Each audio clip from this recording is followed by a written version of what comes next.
What triggers your nostalgia? You know the feeling, right? The sudden random flood of old memories that brings about a wistful smile? Anything could make you nostalgic. Maybe you picked up an old tape of your favorite childhood movie, or maybe an old hit played on the radio from when you were a little kid. Whatever it may be, the feelings that nostalgia brings on are always significantly powerful. There's an oddly melancholic yet joyous feeling of experiencing your pastimes once more. In my opinion, video games bring about the most nostalgia out of any form of media out there. I mean, yeah, you could rewatch an old movie or listen to an old song, but video games? You're re-experiencing everything on an entirely new level. Video games are much more of a personal and direct experience, especially compared to movies and songs. You know, because you're actually controlling the game and have a direct role in the scheme of things. Because of this, it's safe to argue that the personal nature of experiencing games is why replaying them years later brings about such strong feelings of nostalgia. It's sorta like if you were revisiting your favorite childhood park after about 10 years, except nothing in the park has changed at all in those years.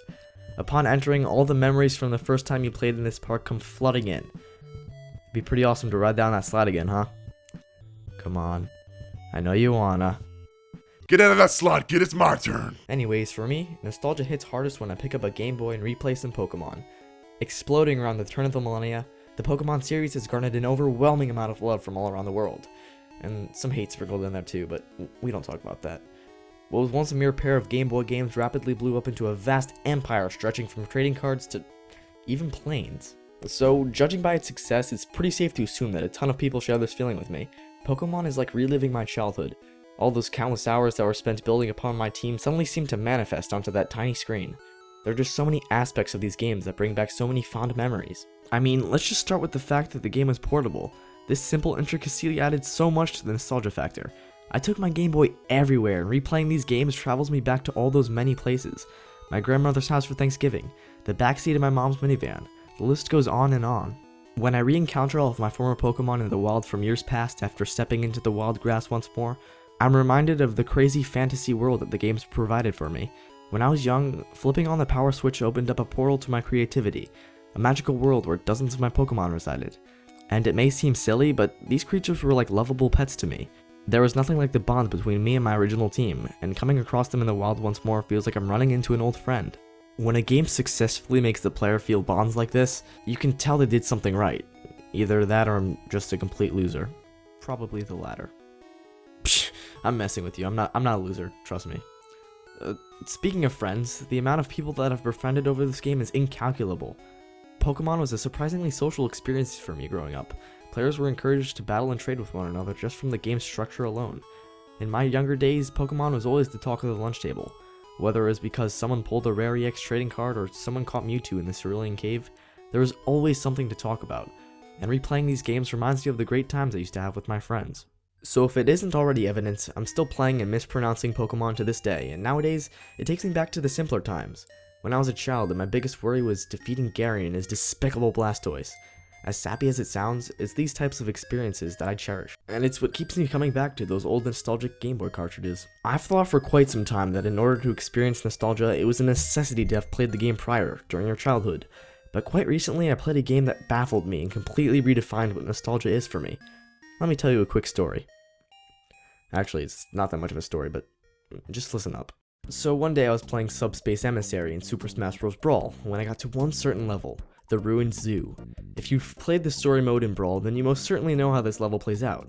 It features Ness and Lucas, and because I was unaware of the Mother series at this time, I merely shrugged them off and dismissed them as random Nintendo obscurities.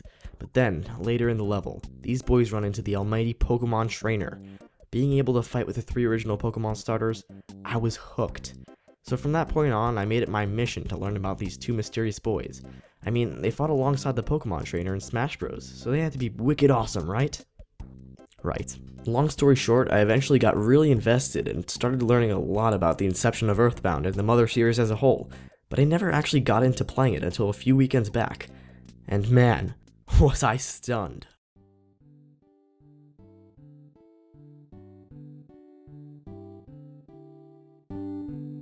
I'd argue that the emotions that I felt while playing EarthBound rivaled that of Pokemon. Growing up in American suburbia, this game really hit home with me. Even after watching countless reviews and expecting basically every quirk and twist that was to come, I was still surprisingly attached to this game. It was an experience that transcended that of a traditional game. I was emotionally bonded with the settings, the characters, and the personality as a whole. EarthBound is a fantastic game, and to be quite honest, I'm still perplexed by how well the game managed to smack me in the face with nostalgia. I mean, this was the first time I ever played it after all, so while everything still managed to be fresh, how did it manage to make me feel nostalgic somehow? I wasn't even alive when the game was first released. Oh, shit, I probably shouldn't have said that. It captures all of its settings so amazingly well. When it wants to be warm and comforting, it nails it. When it wants to be creepy and offsetting, it nails it. When it wants to emulate a childlike sense of adventure, well, it nails it. The bright palettes, the unbelievable soundtrack, the quirky idiosyncrasies, they're all neatly and lovingly wrapped into a single package that gives EarthBound such a unique sense of personality that I've never experienced in a game to this date.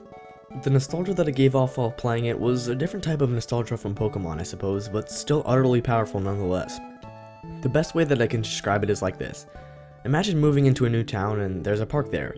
The park gives off the familiar, incredible memories as your old childhood park, however, there's something fresh about it. Everything is slightly different and new, but still maintains the lovable qualities of the old park. Despite being a new experience, you still feel at home.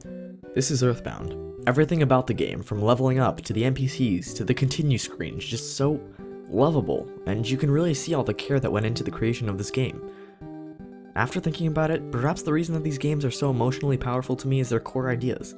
A young kid setting off on a grand journey, discovering faraway places and befriending interesting characters. It's a concept that perfectly reflects my imagination as a child and, quite frankly, as a young adult as well. So while I managed to rave about two of my favorite games of all time and why they're so special to me, the bottom line is this.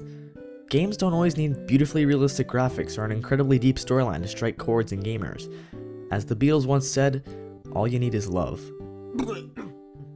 Sorry, I just threw up in my mouth a little bit. You know, maybe I don't have the right to talk about nostalgia. I mean, I haven't even graduated high school yet. But I'd be lying if I told you that I never experienced an emotional tug from playing these games. So yes, while I did spend much of this video gushing over EarthBound and the Pokemon series, I also wanted to shine light on their unbelievable craftsmanship and emotional handling, whether it was intentional or not. So my final question to you is this. What makes you nostalgic?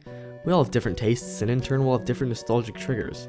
And honestly, while nostalgia sometimes gets a bad rep for blinding gamers, it's an emotion that is truly remarkable to experience now and then, and I seriously urge you to revisit your old favorites one of these days. Now if you excuse me, I've got some sap to wash out of my mouth, because this video was sappy.